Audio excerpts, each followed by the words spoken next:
Hola, ¿qué tal? Bienvenidas y bienvenidos a todos a nuestro seminario en línea de diabetes de la Red Latinoamérica y Steno Arjus. El día de hoy tenemos nuestras presentaciones cortas y contamos con Juan Pablo Pérez Bedoya, José Luis Flores y Paula Verónica Gómez de México, Colombia y Argentina.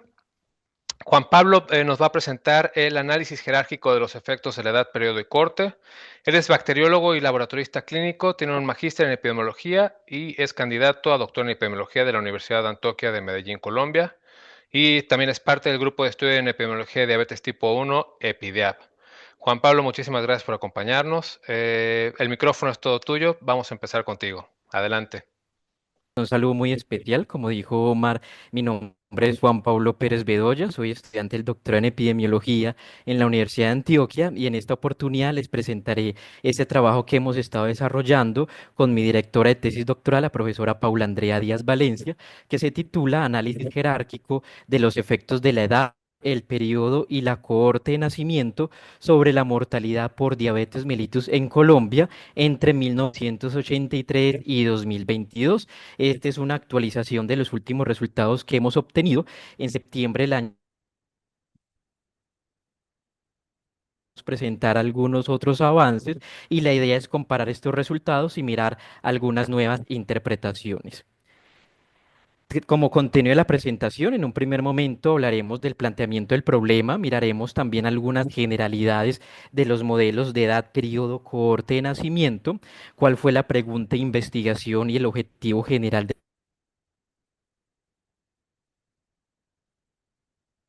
Miraremos los principales resultados, algunos puntos de discusión y cuáles son las conclusiones y las perspectivas futuras que nos hemos planteado frente a estos análisis. Como sabemos, la diabetes mellitus es una enfermedad crónica compleja, multifactorial, que tiene múltiples orígenes, tanto a nivel metabólico como también a nivel ambiental, incluso algún componente genético, y que en los últimos años, según algunos reportes del Global Burden of Disease, ha experimentado una amplia variabilidad tanto temporal como geográfica en lo que refiere a la mortalidad por diabetes tanto a nivel global como en algunas regiones. Sabemos que a nivel global, para el reporte del año 2021, se presentaron 19,9 fallecimientos por cada 100.000 personas, lo que se traduce en un incremento del 8,6% entre el año 1990 y 2021.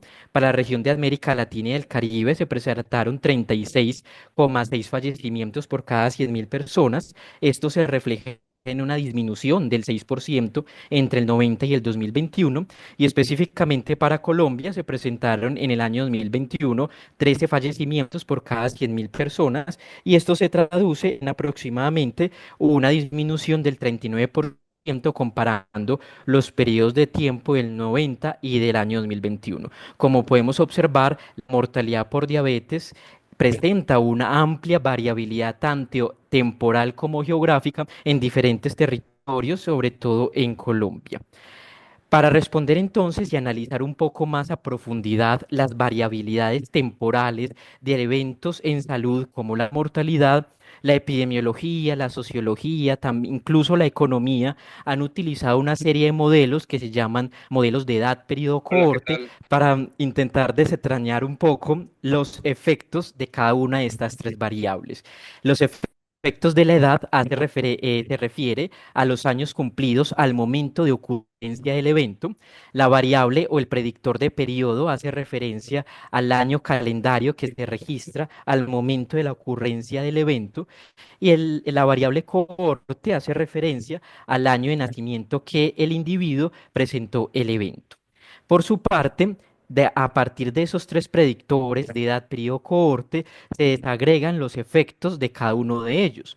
Los efectos de la edad, entonces, hacen referencia a todos los cambios del desenlace que están asociados a los procesos netamente biológicos, mientras que los efectos de periodo son los cambios del desenlace, por ejemplo, en la mortalidad, que están asociados a procesos externos, como por ejemplo políticas públicas, la pandemia de COVID-19, etcétera. Y los efectos de cohorte son los cambios en el desenlace que están asociados a exposiciones de grupos de individuos y que esos grupos de individuos comparten a través del tiempo esas mismas exposiciones.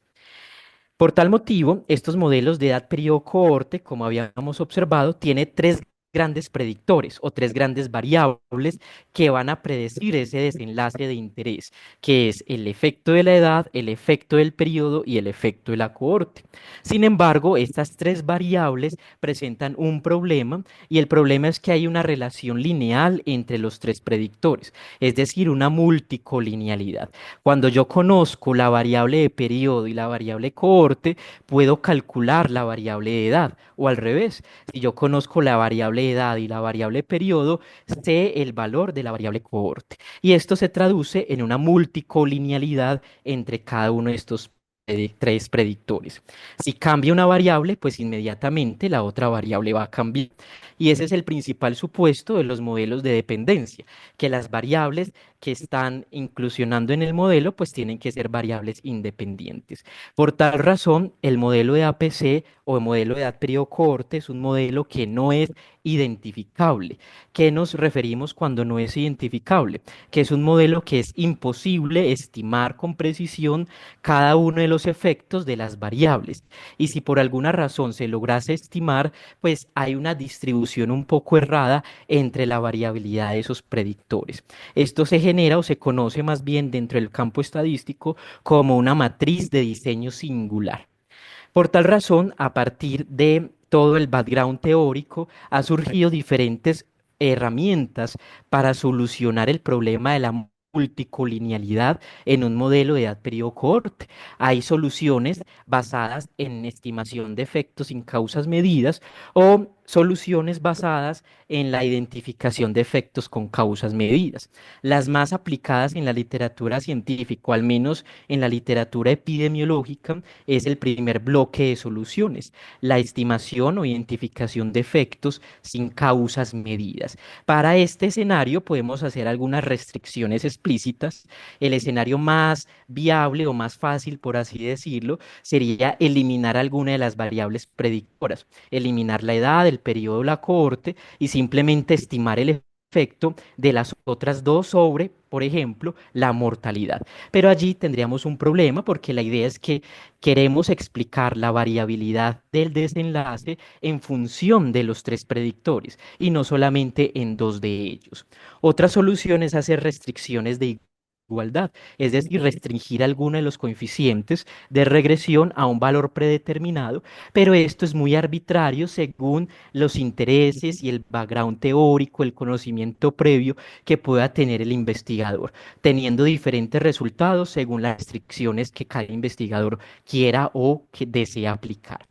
Hay otras restricciones que son más mecánicas, como por ejemplo el estimador intrínseco, que es el que utilizamos primariamente para generar los primeros resultados, o otras restricciones como el modelo jerárquico o también conocido modelo multinivel, aplicando edad periodo cohorte, que es el que presentaremos el día de hoy. Hay otras maneras de solucionar el problema de multicolinealidad, como por ejemplo variables proxy, es decir, no trabajar netamente la edad, sino una variable proxy a la edad o una variable proxy al periodo o a la cohorte. Esto solucionaría el problema de dependencia entre las tres variables. La gran dificultad es identificar cuál es la mejor variable proxy en el modelo. Y un modelo muy utilizado en los últimos años, principalmente por algunos profesores, sobre todo el Instituto Karolinska, es el enfoque basado en mecanismos, es decir, a partir de un diseño de gráfico acíclico dirigido, identificar potenciales variables mediadoras del efecto entre edad periodo cohorte y entre el desenlace y poder estimar adecuadamente los efectos. Sin embargo, tiene muchos cumplimientos de supuestos que pueden ser un poco rígidos. La pregunta de investigación que nos hemos planteado entonces, ¿cuáles son los efectos de la edad, el sexo, el periodo y la cohorte de nacimiento sobre la mortalidad por diabetes mellitus en Colombia, según las diferentes áreas de función en 1983 y 2022? Dentro del objetivo general sería estimar los efectos de la edad, el sexo, el periodo y la cohorte de nacimiento sobre la mortalidad por diabetes en Colombia, según área de función en el periodo de tiempo 1983 a 2022. Como metodología seguimos los siguientes pasos. Este es un estudio observacional analítico tipo transversal. Se utilizaron los registros de mortalidad del Departamento Administrativo Nacional de Estadística de Colombia y las proyecciones poblacionales. Se identificaron los fallecimientos por diabetes en el periodo de tiempo analizado según los códigos CIE 10 y CIE 9. La variable dependiente fue el conteo de fallecimientos en intervalos de 5 años para cada edad, periodo o cohorte de nacimiento. Se utilizaron otras covariables como el sexo o el área de función, bien sea urbana o rural. Se aplicó entonces un modelo multinivel de efectos aleatorios con clasificación cruzada a partir de interceptos aleatorios. Esta clasificación cruzada genera entonces que, ahorita lo vamos a ver en la ecuación, que el periodo y la cohorte son en nuestras variables de nivel 2 y no son anidadas. Aquí lo decimos entonces que aplicamos un modelo de regresión binomial negativa con función de enlace logit, donde la edad y el sexo fueron el nivel 1 de medición, el periodo y la cohorte fueron el nivel 2, que son niveles cruzados, es decir, el periodo no está implícitamente anidado en la cohorte ni la cohorte en el periodo, sino que pueden experimentar cruces entre ellos mismos. El término de compensación fue la población a mitad de periodo, según la edad, periodo, cohorte, lo que genera tener unos efectos fijos a partir de una estimación de la razón de tasa de mortalidad o unos efectos aleatorios que los expresamos como los componentes de la varianza del periodo o de la cohorte. Aquí tenemos entonces la base de datos se organizó a través de un formato largo donde teníamos cada una de estas variables, edad, periodo, cohorte, en quinquenios, el sexo, área de función, el conteo de fallecimientos y la población a mitad de periodo. Se utilizó el software estadístico de RStudio y aquí podemos observar un poco entonces la ecuación de nuestro modelo. Tenemos el logaritmo natural de la tasa esperada de mortalidad para cada edad, periodo, cohorte, es igual entonces al intercepto, al coeficiente de regresión del efecto de la edad según periodo, cohorte, el coeficiente de regresión del sexo según periodo, cohorte, y a los componentes de la varianza del efecto aleatorio del periodo dentro de cada área de fallecimiento y el efecto aleatorio de la cohorte según el área de fallecimiento, según área rural o según área urbana. Y el término de compensación para poder generar tasas de mortalidad en la regresión binomial negativa. Utilizamos entonces una comparación de modelos simples y saturados y vamos mirando los criterios de información bayesiano para saber cuál de esos modelos tenía un mejor ajuste y reportamos la razón de tasa de mortalidad y el gráfico de los componentes de los efectos aleatorios. Como resultados principales, aquí podemos observar el efecto de la edad. Observamos evidentemente que a mayor edad, pues incrementa mucho más la probabilidad de morir o de fallecer por diabetes mellitus. En términos generales, el grupo de comparación para estas categorías de edad fue el grupo de 40 a 44 años. Con respecto al sexo, que no está pues graficado, encontramos que las mujeres presentan una mayor tasa de mortalidad en comparación de los hombres. Aquí podemos ver la razón de tasa de mortalidad de 1,21 y la mortalidad, como habíamos dicho previamente, aumentó considerablemente a medida que incrementa la edad, donde el grupo, por ejemplo, de 0 a 4 años presenta una razón de tasa de mortalidad de 0,06, mientras que el grupo de 85 años y más, una tasa de mortalidad, una razón de tasa de mortalidad de 87 en comparación al grupo de 40 a 44 años. Esto potencialmente se puede explicar a partir del aumento de las comorbilidades en función de la edad, una mayor fragilidad de los pacientes, una mayor dependencia funcional que incrementa el riesgo de morir, la probabilidad de morir por diabetes en Colombia a mayor edad. Con respecto al efecto de periodo, observamos que la mortalidad por diabetes fue considerablemente mayor en las zonas urbanas, que es la línea verde, en comparación a la línea azul, que es las zonas rurales. Si observamos en ambas zonas un aumento hasta aproximadamente el periodo de 1998-2002, seguido de una disminución más considerablemente en las zonas rurales entre 2013 y 2017, y en ambas zonas un nuevo incremento en el último periodo periodo de 2018 a 2022. La primera disminución potencialmente se pueda deber a que ingresa al país a través de las reformas de salud de 1995 la metformina y la insulina al plan de beneficios en salud. Esto se traduce en un mejor control y una menor mortalidad en los pacientes. En el último periodo, pues de pronto la mayor efecto se puede deber al COVID-19, que es a partir del 2020-2021 que está en este periodo de tiempo. Y finalmente, con el efecto de cohorte, podemos observar que hay mayor mortalidad en las zonas urbanas, en la línea verde, aproximadamente hasta la cohorte de nacimiento de 1963-67. Sin embargo, en los últimos periodos de tiempo, aproximadamente desde el año 2003 aproximadamente, la mortalidad se empieza a evidenciar mucho más en las zonas rurales que en las zonas urbanas. Potencialmente, eso también pueda tener un efecto del sistema de salud que se ha centrado mucho en cubrir una atención integral en diabetes en las zonas urbanas, pero ha dejado de pronto un poco rezagado a las zonas rurales. Aquí observamos cuáles fueron entonces esos otros resultados, no con un modelo jerárquico, sino con un modelo basado en el estimador intrínseco, y observamos un panorama muy similar. A mayor edad, mayor mortalidad por diabetes, las cohortes de nacimiento a medida que son más jóvenes presentan menor mortalidad y unas fluctuaciones en diferentes momentos del tiempo. Sin embargo, con el estimador intrínseco no ajustamos por sexo y tampoco desagregamos por regiones geográficas, rural o urbana, como si lo hicimos con el análisis jerárquico. Algunas conclusiones, entonces, las estrategias de salud pública debe diferenciar algunas estrategias a nivel regional para disminuir la mortalidad por diabetes, priorizar un envejecimiento saludable. El estudio de las tendencias de mortalidad requiere una comprensión multifactorial del evento y dentro de nuestra línea de trabajo seguimos apuntándole a otros modelos, como por ejemplo un modelo basado en mecanismos con enfoques de causas medidas para poder tener una comprensión un poco más robusta de este fenómeno tan complejo como la mortalidad por diabetes. Muchísimas gracias a todos por su atención. Ahora vamos a pasar con Paula, si les parece bien.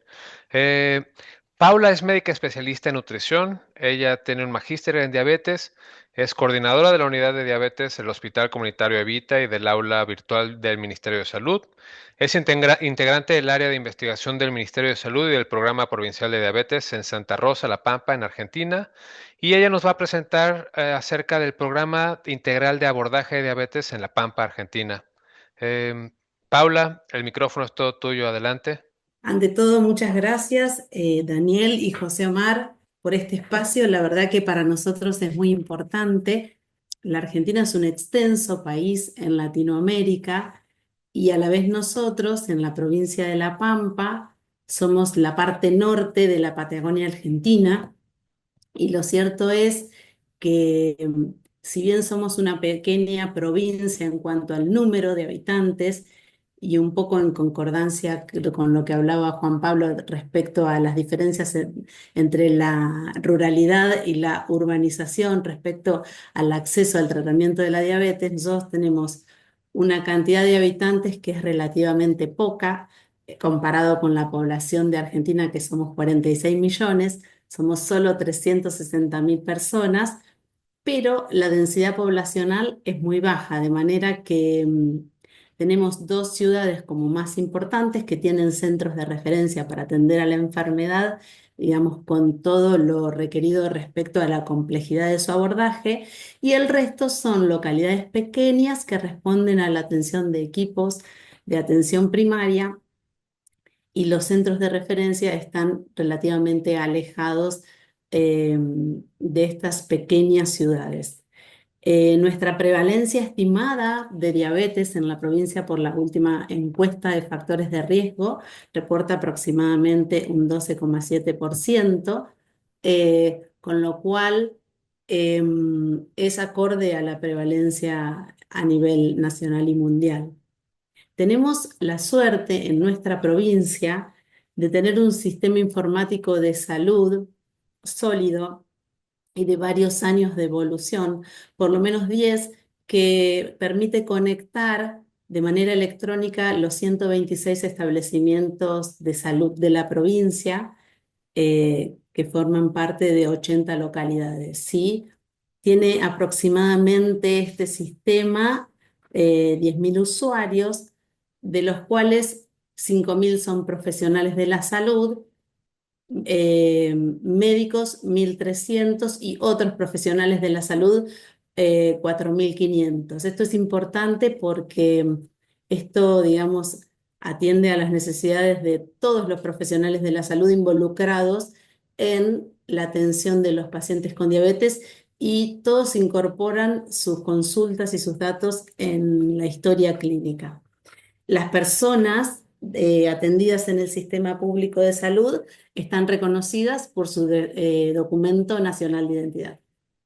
Actualmente se está trabajando, por ahora estamos interconectados el sistema de profesionales y administrativos, pero prontamente está por salir un portal para pacientes. Eh, Últimamente, fines del 2024 y este año, hemos logrado una herramienta que no es menor para, no son datos que nosotros podemos lograr desde el programa de diabetes solos, pero sí la coordinación de informática ha armado una suerte de tableros que permiten obtener los datos con diferentes características de las cargas del sistema rápidamente. Por ejemplo, esta solicitud que yo hice fue los pacientes atendidos desde el año 2020 hasta 2024 con diagnóstico de diabetes por clasificación CIE-10, lo cual me dio un número de 17.200. Luego pedí los diabéticos que no están insulinizados, códigos también CIE, y me dio aproximadamente estos 15.000 pacientes. Y también, digamos, esto responde a las necesidades del sistema. Más de 4.000 son pacientes insulinizados por diagnóstico CIE-10. Después vamos a conversar de esto un poco en la proyección de trabajo que tenemos. Lo mismo para los casos de diabéticas gestacionales. Tenemos también la suerte de que el Ministerio de Salud cuenta con una dirección de atención primaria y gestión sanitaria que hace ya bastante tiempo que está trabajando en enfermedades crónicas en prevención de cáncer, particularmente mama y colon. Eso hace que esta dirección tenga mucho vínculo con los equipos de atención de primer nivel, lo cual nos ha facilitado a nosotros desde el programa de diabetes la comunicación con estos equipos. El programa de diabetes está pensado de manera integral porque estamos todos convencidos de que primero tenemos que capacitar a nuestros equipos, armar protocolos de atención. Nosotros, si bien tenemos guías nacionales de diabetes, en 2020 redactamos una guía provincial bastante más sintética, amigable y con los criterios de derivación entre niveles dentro de la provincia y con nuestras redes, y siempre soportados por nuestro sistema informático de salud, donde está la historia clínica, la carga de los laboratorios, se comparten e informan diagnósticos por imágenes de manera remota, y nuestro programa que fue un poco nuestra punta de lanza en la interacción con los equipos del primer nivel, que fue el programa de Ojo Pampa, que es un programa de prevención de ceguera, que es algo les voy a contar de él próximamente. Este programa inicia en 2019. Los objetivos del programa son, como primera medida, disminuir los casos de ceguera por diabetes, pero sobre todo facilitando la accesibilidad, la derivación oportuna y tratamientos adecuados a las necesidades del paciente. Por esto que les contaba de que nosotros, salvo en estas dos ciudades principales, no tenemos oftalmólogos disponibles para que realicen el diagnóstico de la retinopatía. En ese contexto, en una primera etapa, este más o menos fue el circuito de acción y de atención. Primero se capacitó a un grupo de enfermeros, que creo que fueron 8 o 10, en un programa de 12 horas de capacitación por un médico oftalmólogo que es el referente del programa. Eh, se, digamos, se arbitraron los medios para la capacitación, el uso del retinógrafo, el uso de los dispositivos para tomar presión intraocular y las cartillas de agudeza visual.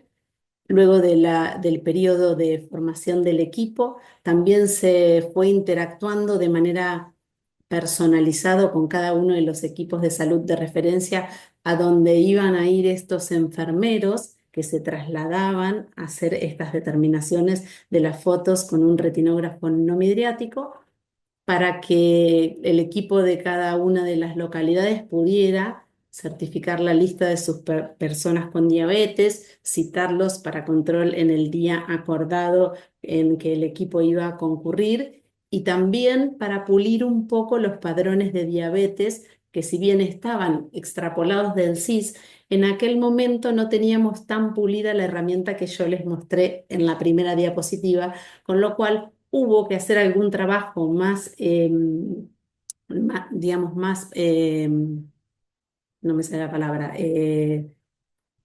personal y de búsqueda de pacientes y demás. En 2019 se evaluó y se vio que el 21,5% de los pacientes evaluados tenían algún grado de retinopatía y 18,2% de ellos fueron derivados a un centro de mayor complejidad, léase hospitales de referencia de la ciudad de Santa Rosa y General Pico, para definir diagnóstico con un fondo de ojo con dilatación pupilar y tratamiento adecuado al diagnóstico. La prevalencia de retinopatía fue similar a la de otros estudios. Y el doctor Tomás Ortiz me facilitó esta corte de seguimiento de pacientes para que yo lo que quería mostrar era que el programa sigue, digamos, evaluando un número de pacientes similares que, salvo en época de pandemia, ha continuado creciendo y está estable en forma sostenida, y que por primera vez en el mes de octubre del año pasado hay un hospital, que es el hospital de referencia de la ciudad de Santa Rosa, que eh, se edificó nuevamente y se transformó en un hospital de complejidad creciente, cuya tecnología ahora está adquiriéndose para tener mayor capacidad resolutiva, y entonces se consiguieron aparatos láser, posibilidades quirúrgicas, y ya llevamos casi 60 tratamientos realizados en este hospital desde octubre a diciembre de 2024. Eso para nosotros es sumamente importante porque si bien la mayoría de las personas, más o menos un 60, depende la localidad, se atiende en el sistema público de salud, antes de tener esta tecnología, los pacientes debían ser derivados a otros establecimientos privados con toda la burocracia que ello involucra para poder lograr las prestaciones, con lo cual ahí, si bien habíamos logrado mejorar la accesibilidad del diagnóstico oportuno, nos quedábamos cortos en esto de la resolución de los pacientes. Así que bueno, estamos muy contentos de, a partir del año pasado y ya este año, programando e involucrando más gente en el equipo de contención de estos pacientes que están atendidos por el programa, para poder tener mejores resultados y en definitiva prevenir los casos más graves. La tasa anual de fondo de ojos realizada en las localidades del interior mejoró sustancialmente, aumentó casi en un 40% desde la implementación del programa y hasta ahora. La capacidad resolutiva que aumentó y permitió realizar y resolver los problemas de retinopatía en salud pública es un gran adelanto para nosotros y un logro. Y también esto de que la complicación sea como un elemento de tracción para nosotros como programa, para poder interactuar con los equipos, pero conociendo que nos quedamos más que cortos y que nosotros tenemos que intervenir mucho antes, justamente para que estas complicaciones puedan prevenirse. Lo cierto es que no solo es importante la gestión territorial, sino también hablar con los equipos locales, identificar las necesidades de esa población, conocer las determinadas características que en definitiva van a ser las que promuevan los determinantes también sociales y culturales de determinadas cuestiones que tienen que ver con la adherencia al tratamiento de la patología. Trabajar en la promoción, en la prevención. Con los equipos se trabaja esta cuestión del diagnóstico más temprano, de buscar a los pacientes que no están diagnosticados. Nosotros estamos ahora como muy enfocados en tratar de superar la barrera asistencial de las personas que son capaces de concurrir, conociendo que más del 50% de personas con diabetes no sabe su diagnóstico. El uso de la telemedicina es fundamental para nosotros. Incluso ahora estamos tratando de mejorar la tecnología porque hay imágenes en el retinógrafo que no se logran porque fallan las imágenes. Entonces, no solo estamos pensando digamos, en adquirir nueva tecnología y mejor, sino también por ahí optimizar los tiempos con algo de inteligencia artificial para evaluar esas imágenes. Bueno, estamos trabajando siempre como en la mejora del propio programa y en optimizar dinero y tiempo, porque el tiempo en el sentido de abordaje a las personas también muchas veces es prevención de complicaciones. Para finalizar, y creo que esta es una parte de las que a mí más me importa compartir en este grupo, porque bueno, a nosotros, a propósito de todo este trabajo en terreno y interactuando con pacientes en los cuales estuvimos llegando muy tarde, eso nos motivó a pensar primero que queremos consolidar un grupo de investigación interdisciplinario. El abordaje no es médico, no es hegemónico. Nosotros tenemos que formar un grupo interdisciplinario que pueda evaluar y atender a todas las necesidades y los factores determinantes de la enfermedad en estas personas y sobre todo proyectando trabajos que a nivel local, formar parte de grupos de estudio nacionales, internacionales, que vengan a resolver con investigaciones esta brecha de conocimiento, sobre todo en relación a la diabetes, en algunos temas en particular, pero la diabetes tipo 1 creo que es, sobre todo en cuanto a los estudios epidemiológicos de incidencia, prevalencia, está como bastante poco estudiada, con lo cual queremos atender a eso. A la vez, dentro del Ministerio de Salud y con esta inquietud de fomentar la investigación fuera de los lugares y de los espacios más académicos y formar a los equipos de salud para que puedan investigar y actuar en consecuencia de sus investigaciones, conocer sus poblaciones, se ha creado un área de investigación dentro del Ministerio de Salud que depende del Departamento de Docencia y Capacitación, que también tiene el aula virtual que está disponible para estas cuestiones de la formación continua de los equipos de salud.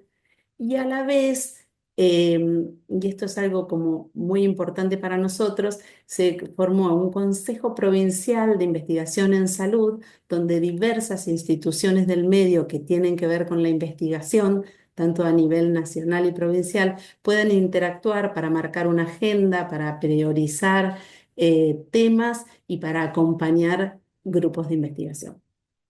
Dicho todo esto, nosotros nos planteamos para este año y el que viene varias etapas respecto al conocimiento de nuestra población en diabetes. Lo pensamos inicialmente y por una cuestión de facilidad de acceso a los datos, de trabajar dentro del sistema público de salud, por lo que les contaba inicialmente del sistema informático, pero bueno, siempre en nuestra cabeza está empezar por aquí y luego ver qué posibilidades, cómo ahora he estado leyendo estudios de cálculo de estadísticas, de posibilidades de, digamos, de conocer de alguna manera una estadística global de la verdadera población de nuestra provincia en este caso.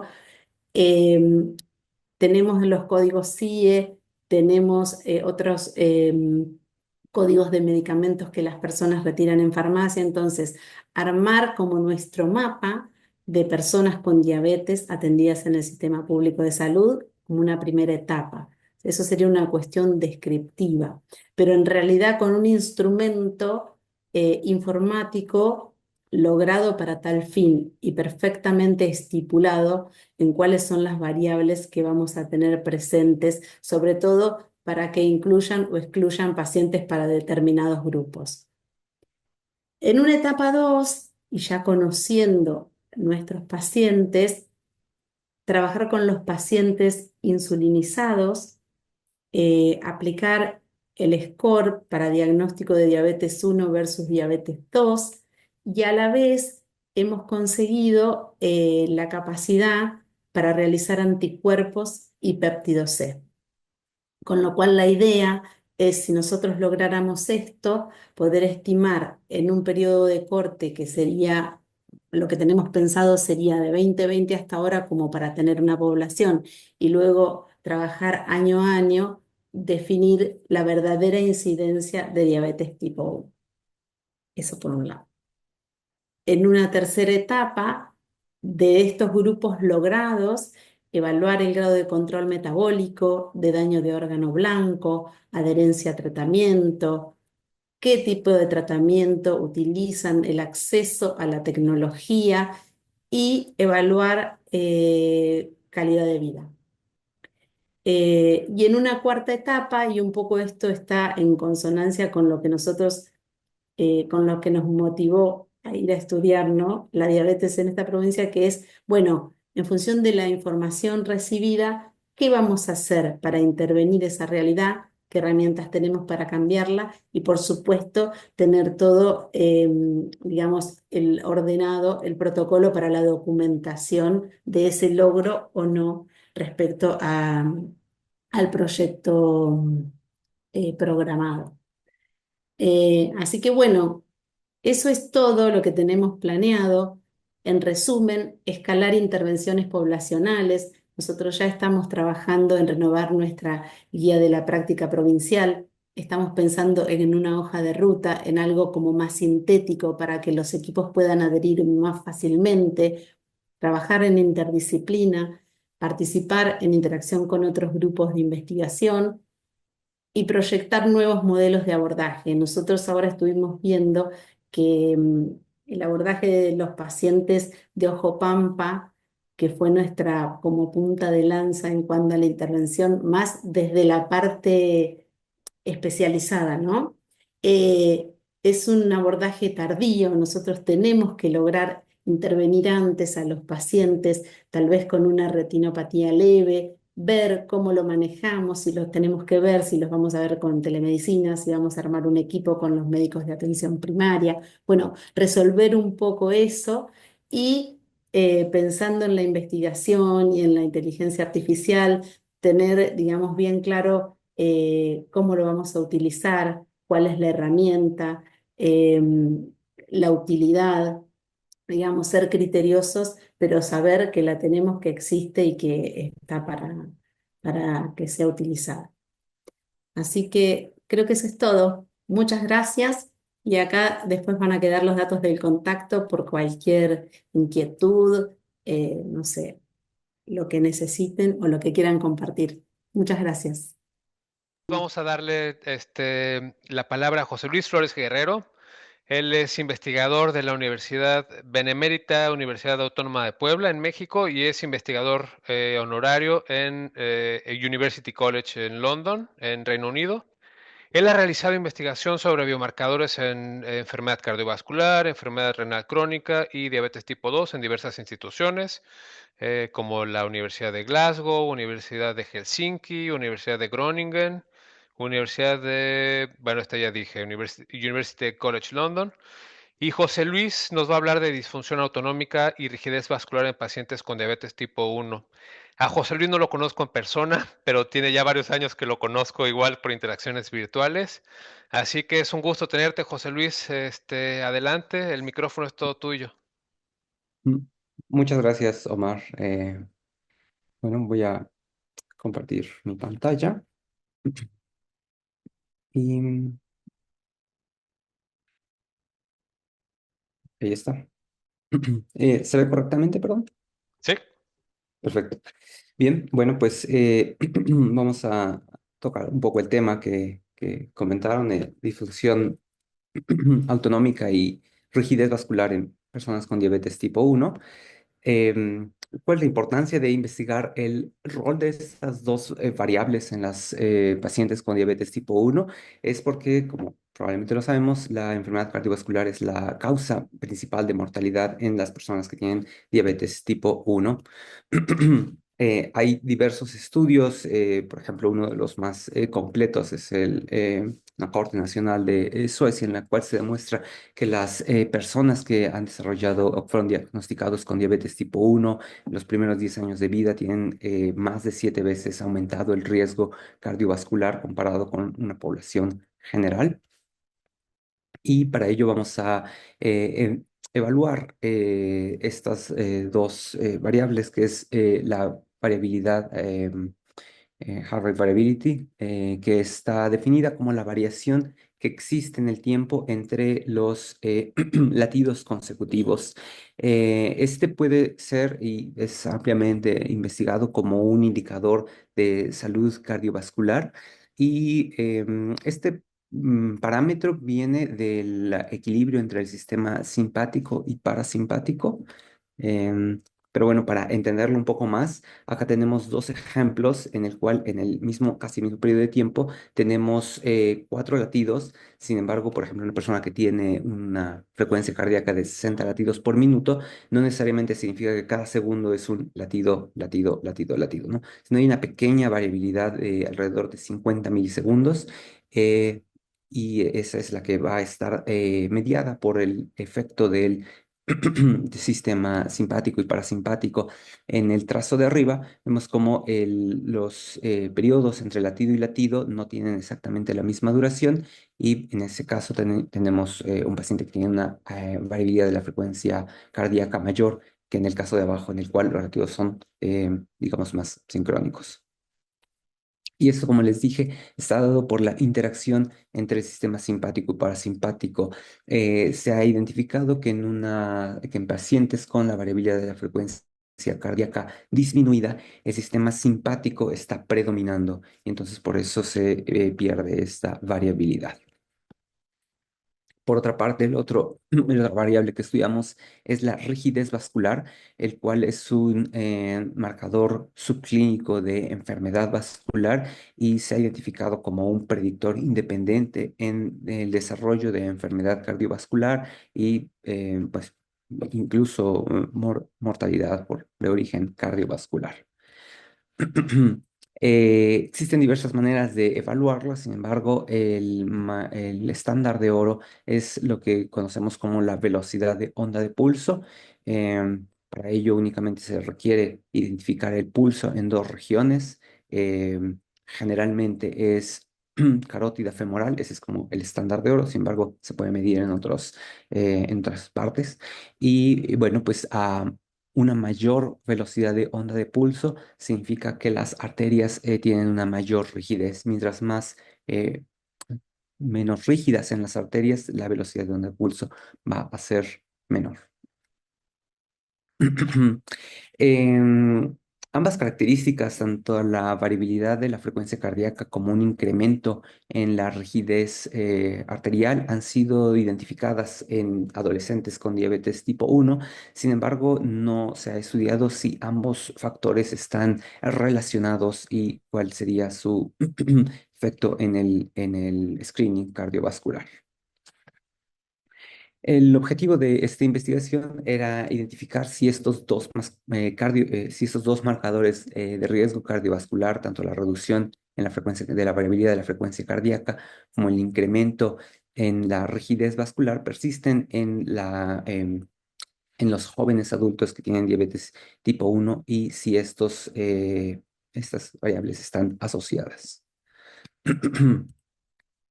Em, los resultados que les voy a mostrar provienen de un análisis transversal que fue realizado empleando datos de dos cortes. Uno es el que se conoce como el ADIT, Adolescent Type 1 Diabetes Cardiorenal Intervention Trial, que es un estudio multicéntrico que se realizó para identificar el rol de las estatinas en la cardioprotección en diabetes tipo 1, y el otro viene de la Avon Longitudinal Study de padres e hijos en esta ciudad de Avon, en el Reino Unido. La variabilidad de frecuencia cardíaca fue medida en un total de 428 adultos jóvenes, 172 con diabetes tipo 1. Bueno, la edad media fue de 23 años y la duración de diabetes fue de 15 años, más o menos 3 años. Y también se ocuparon datos de 256 personas que no presentaban diabetes con una edad media de 21 años. La variabilidad, existen diversos métodos para evaluar la variabilidad de la frecuencia cardíaca. Uno de los dos más comunes es el que se conoce como la desviación estándar de los intervalos NN, y la raíz cuadrada de las diferencias sucesivas entre los intervalos. Em, Quizás si alguien ha estado un poquito más relacionado con la evaluación de la variabilidad de la frecuencia cardíaca, también han visto que existe un componente que viene del análisis espectral, que es de la low power y high power, pero existe actualmente mucha controversia de si realmente estos componentes tienen que ver con la interacción del sistema simpático y parasimpático, o si son como un poco más un artefacto. Entonces, por ello decidimos ocupar estas dos métricas que son también muy comunes. Y la rigidez vascular fue medida usando este gold standard que les comentaba, que es la velocidad de onda de pulso, empleando el instrumento que también es el gold standard para medirlo, que es este instrumento que ven aquí, que se llama Sphingocor, que funciona a través de tonometría. Se mide en la carótida y en la femoral, y toma la medición de cuál es la distancia, y a través del cálculo del tiempo y la distancia se obtiene la velocidad de onda de pulso. Para los análisis estadísticos se realizaron regresiones múltiples, incluyendo también la variable de la cohorte como una interacción, y se ajustó por las variables de edad, sexo, índice de masa muscular y heart rate, y frecuencia cardíaca, eh, para evaluar las asociaciones entre la velocidad de onda de pulso y la variabilidad de la frecuencia cardíaca. En esta tabla 1 observamos las características de estas dos poblaciones, las personas sin diabetes y con diabetes. Más o menos la mitad de los participantes eran masculinos. La edad, como comentamos, las personas sin diabetes eran un poco más jóvenes, 21 años contra 23 años de las personas con diabetes. Como tenemos la altura, el índice de masa corporal, bueno, pues todo el fenotipo, y podemos observar que estos dos parámetros de la variabilidad de la frecuencia cardíaca, el SDNN, está es mayor en las personas sin diabetes en comparación con las personas con diabetes, y lo mismo ocurre con el RMMSD. También es mayor en las personas que no tienen diabetes en comparación con las personas que tienen diabetes. Otro factor importante de por qué es útil estas dos métricas es que su interpretación es un poquito más directa. Cuando tenemos un valor aumentado, significa que la variabilidad de la frecuencia cardíaca es mayor. Cuando es menor, es menor. Entonces es más intuitivo su interpretación. Por parte de la velocidad de onda de pulso, también observamos cómo en las personas que no tienen diabetes, la velocidad de onda de pulso es menor, es alrededor de 5 metros sobre segundo, lo cual también se considera como un parámetro normal para personas sanas. En cambio, en las personas con diabetes observamos un valor aumentado. En relación con los resultados de la regresión lineal, tenemos en el primer lugar el modelo número 1, que es el modelo no ajustado, en el cual observamos que la velocidad de onda de pulso se encuentra inversamente relacionada con con ambas métricas de la variabilidad de la frecuencia cardíaca. En el primer modelo que no está ajustado, observamos cómo la asociación es significativa y en el mismo sentido con ambas métricas. En un modelo, el modelo número 2 lo tenemos ajustado por sexo y observamos que también se conserva esta asociación. Para el modelo 3 está ajustado para sexo, edad e índice de masa corporal, y aquí observamos que igual la asociación se mantiene estable con los coeficientes beta estandarizados en -13 y -16 para ambas métricas. En el modelo número 4 también es ajustado para sexo, edad, índice de masa corporal y cohorte. Y observamos que se mantiene esta asociación. En el modelo número 5, cuando se ajusta por frecuencia cardíaca, ahí observamos que la asociación deja de ser significativa, lo cual es esperable en este tipo de análisis, lo cual digamos que es normal. Finalmente se hizo la evaluación de la interacción para ver si era la interacción con el factor de corte y se identificó que había una interacción positiva en ambos casos y por ello procedimos a hacer el análisis por las cortes separadas. Ya en las cortes separadas identificamos que la asociación entre velocidad de onda de pulso y la variabilidad de la frecuencia cardíaca está únicamente presente es negativa, pero únicamente presente en las personas con diabetes, y en el grupo de personas sin diabetes no se identificó esta asociación.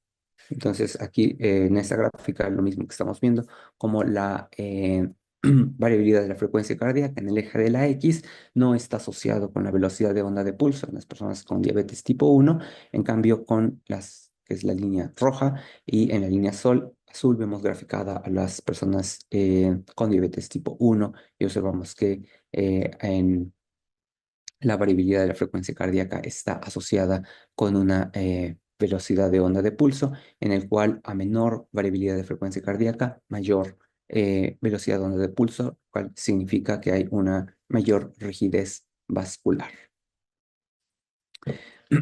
La conclusión es que el desarrollo temprano de una disfunción autonómica medida a través de la variabilidad de la frecuencia cardíaca persiste hasta la edad adulta perdón, los adultos jóvenes con diabetes tipo 1 y está asociado con un aumento en la rigidez vascular. Sin embargo, estas asociaciones no fueron significativas en las personas sin diabetes tipo 1 y esperamos que estas asociaciones ayuden a caracterizar de mejor manera el riesgo, el perfil de riesgo de cardiovascular en las personas con diabetes tipo 1, en el cual se identifica que una peor variabilidad de la frecuencia cardíaca es una medida detectable de manera temprana y no invasiva que puede indicar un mayor riesgo de complicaciones cardiovasculares en un futuro.